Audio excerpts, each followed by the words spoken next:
Hoje vou te mostrar os 3 principais pilares que todos os grandes investidores analisam, não somente as ações, como renda fixa, renda variável e também os próprios negócios. Vem com a gente!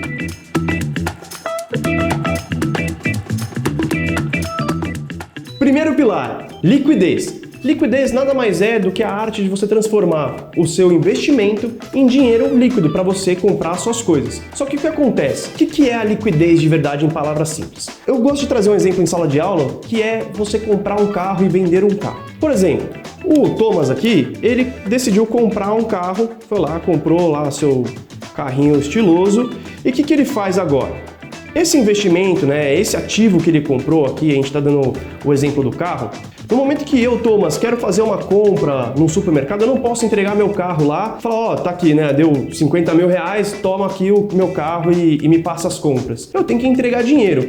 E o meu carro, então, ele vale dinheiro, mas eu não consigo vender ele ali pelas compras, não consigo trocá-lo pelas compras. Então o que eu tenho que fazer? Eu tenho que fazer um anúncio em algum jornal, alguma coisa assim, oferecendo dinheiro, e aí as pessoas, os compradores, eles têm que olhar, identificar que eles têm interesse nesse carro e me fazer uma contraproposta. Ou seja, o que acontece? Eu ofereci lá 50 mil, eu quero vender esse carro por 50 mil, mas o carro não está tão bom, alguma coisa assim. O que vai acontecer? As pessoas vão oferecer um pouquinho menos, 30 mil, 40 mil, 45 mil. Pô, esse cara aqui, ele decidiu comprar meu carro por 45 mil, se ele decidiu comprar, então agora ele tem que me transferir, eu tenho que fazer os documentos, a portabilidade, e tudo isso leva tempo. Até então, ele conseguir me fazer o depósito do dinheiro.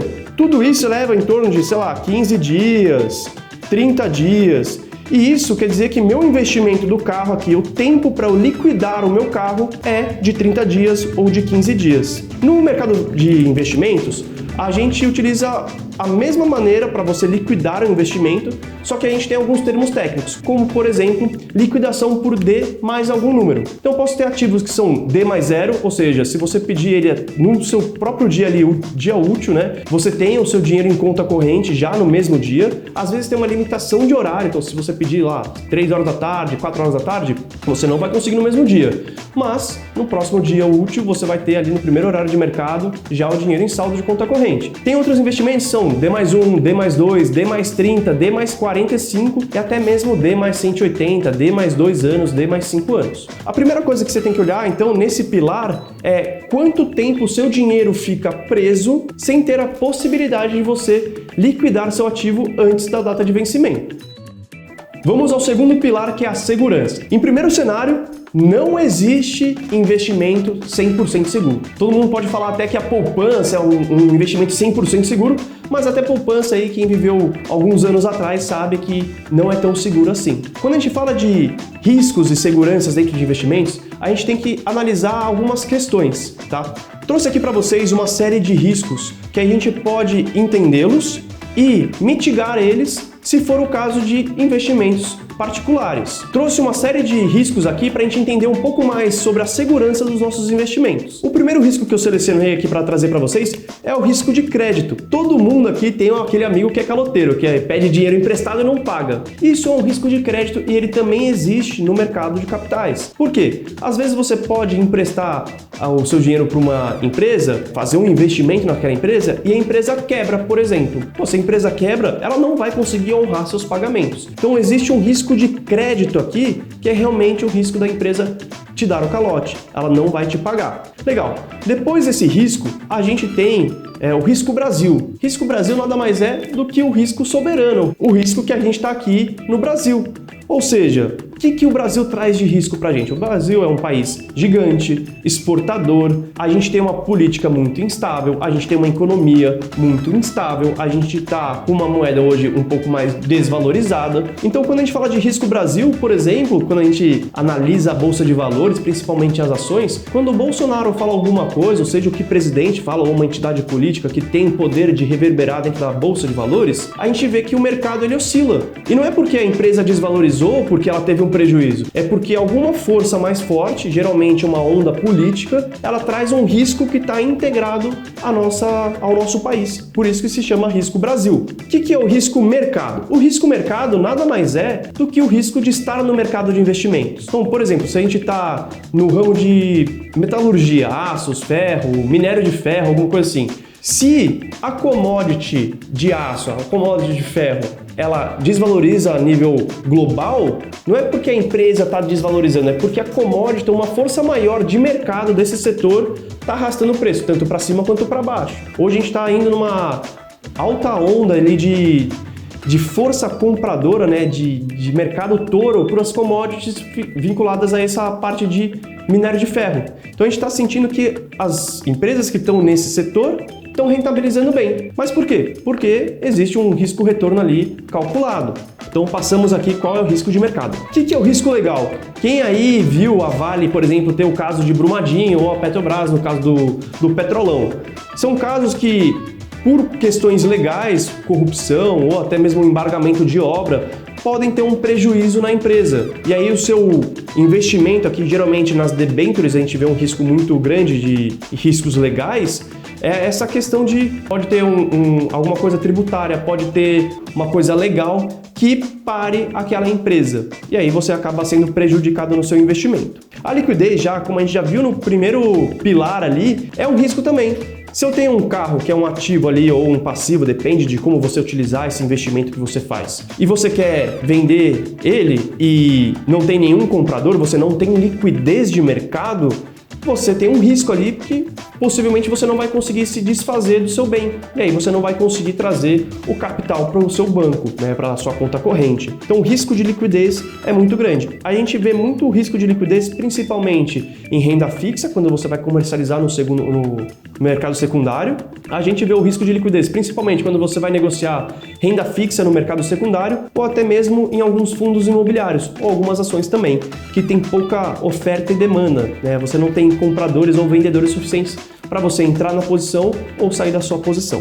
O sexto risco aqui é o risco de câmbio, né? O dólar, o euro, o que é isso? Hoje o Brasil está com uma moeda um pouco desvalorizada frente ao dólar, mas não quer dizer que o real está desvalorizado ou só que o dólar está valorizado. É uma correlação entre as duas moedas. Então, se o dólar fortalecer por vários motivos da economia global e o real ficar estagnado, então se o Brasil manter o real onde está e o dólar, por motivos globais, der uma elevada de preço, o que a gente vai fazer? A gente vai buscar uma rentabilidade em cima do dólar.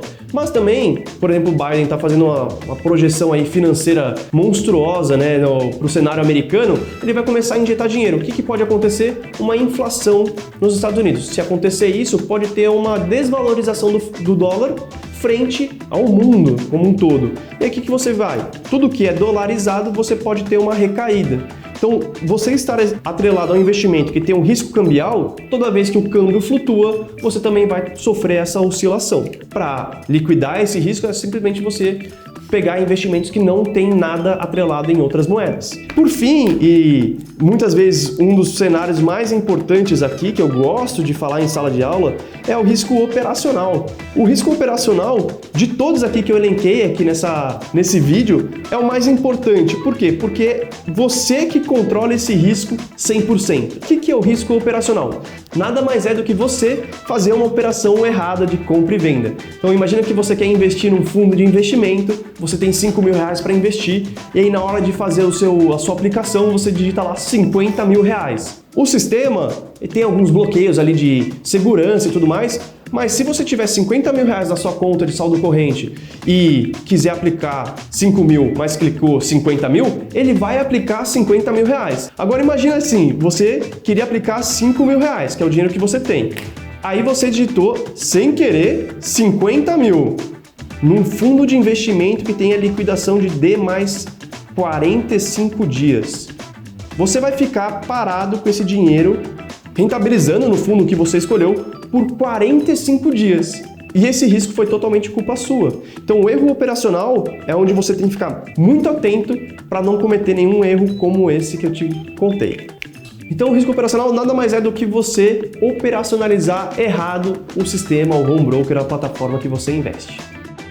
Terceiro e último pilar, a rentabilidade, a tão esperada rentabilidade do seu investimento. O que é a rentabilidade? Nada mais é do que saber quanto você está colocando de investimento agora e quanto você vai conseguir resgatar lá na frente. Se a gente pegar um gráfico aqui, por exemplo, aqui, né, como bom engenheiro, eu adoro gráficos, o dinheiro, o seu patrimônio, o dinheiro que você está investindo no tempo, a rentabilidade nada mais é do que eu começar a investir aqui e depois de um certo tempo, ele caminhar, vou até pegar de azul aqui, ó, ele caminhar, né, você está deixando ao longo do tempo, você quer buscar mais dinheiro. Quando a gente trabalha com um ativo que tem uma ótima liquidez e tem uma boa segurança, a nossa rentabilidade tende a ser ok, né? Razoável, moderada, que nem a gente chama. Se eu trabalho agora com ativos que têm, às vezes, menor liquidez, mas uma segurança também um pouquinho menor, buscando uma rentabilidade maior, com o mesmo patrimônio investido lá atrás, eu posso tentar buscar no mercado financeiro opções, né, investimentos, oportunidades que me tragam um dinheiro a mais, né, me tragam uma rentabilidade maior. Agora, se eu pegar investimentos que são às vezes mais arriscados, que podem oscilar ali a curto prazo, médio prazo, pode ser que esse rendimento ele não me dê uma rentabilidade tão agradável. Alguns investimentos podem até ter uma rentabilidade negativa. E aí é onde a gente vai medir os nossos riscos e retornos para entender qual é a projeção máxima que a gente pode conquistar, o que a gente projeta e quais são os riscos, a segurança que eu estou investindo no meu patrimônio ali, se pode ter algum viés um pouco mais negativo. A gente tem que ficar de olho e manter isso na nossa mente, que é possível a gente perder dinheiro também. Mas a gente sempre vai buscar uma correlação que a gente ganha mais do que a gente está exposto a perder. Para finalizar, para trazer um exemplo real para vocês, trouxe aqui alguns modelos que a gente vai conversar. Então, sabendo desses três principais pilares, a próxima coisa que você tem que fazer é determinar o objetivo do seu investimento. Qual é o prazo dele? Por exemplo, Thomas, eu quero fazer uma viagem daqui 2 anos. Eu sei que eu tenho 2 anos para investir. Num cenário aqui onde a gente tem liquidez, segurança e rentabilidade, sendo a liquidez a mesma entre 2 investimentos, a segurança a mesma entre 2 investimentos, eu sei que a liquidez ali de 2 anos está tranquila, eu vou buscar um investimento que me traz mais rentabilidade. Por quê? Porque eu sei que os 2 investimentos têm a mesma liquidez, a mesma segurança, vou tomar a decisão em cima do meu terceiro pilar. Agora vamos supor que eu tenho uma reserva de emergência ou um investimento ali que eu preciso ter uma maior liquidez. Se eu quiser sacar, pode ser que eu tenha que ter um saque mais rápido. Então o que eu vou buscar? Eu vou buscar uma maior liquidez. Então eu posso, por exemplo, aqui nesse cenário, vou até dar esse exemplo aqui. Geralmente, quanto maior a liquidez, em renda fixa, por exemplo, menor a rentabilidade. E o que acontece nesse cenário? Eu tenho uma altíssima liquidez aqui, mas uma baixa rentabilidade. Num outro investimento cenário B, aqui o segundo investimento, num outro investimento, o investimento B. Então, no outro investimento aqui, eu tenho uma baixa liquidez, mas uma ótima rentabilidade. Pô, se aqui for a longo prazo, tudo bem. Aqui se comporta do jeito que eu tenho como objetivo.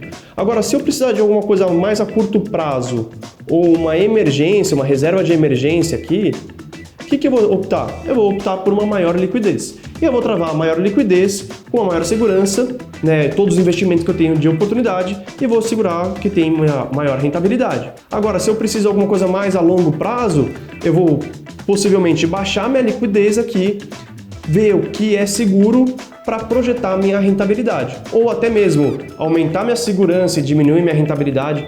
E aí a gente vai brincar com esses 3 aspectos, esses 3 pilares, para tomar a melhor decisão de acordo com o objetivo que a gente tem de investir.